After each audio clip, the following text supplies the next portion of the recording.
The second question is, what advice could you offer to someone of faith who is dating someone who is not of the same faith, especially given that those of faith are likely to face cultural as well as religious pressures to be in the closet or at a different stage of coming out to you?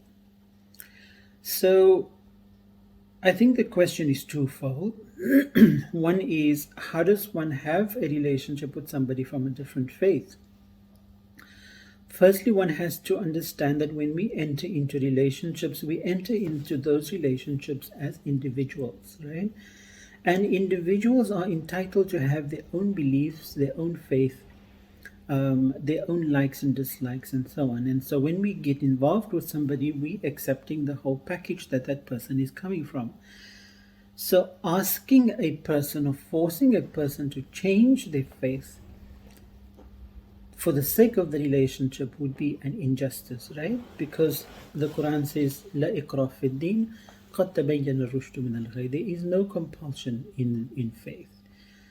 Truth stands out clearly from error, and that is entirely at the discretion of the individual, right? But when we do engage with somebody in the relationship from a different faith, one has to always look at what are the common values that will sustain the relationship, right?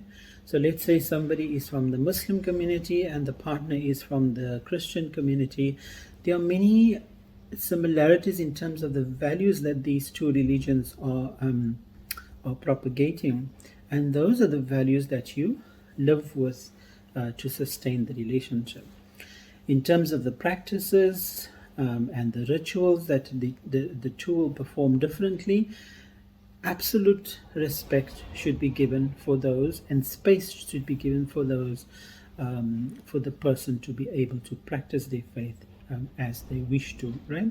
And sometimes you may want to participate in some of the activities like going to the church or your partner fasting with you in the month of Ramadan and so on, but that is completely between the couple.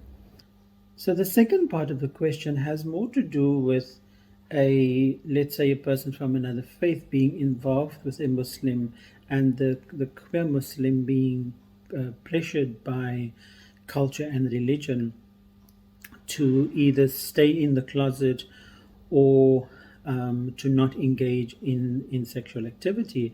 And this can put a strain on the relationship. And how does one deal with something like that?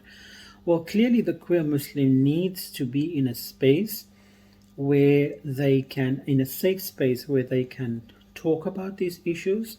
They need to attach themselves to inclusive spiritual spaces that can support them.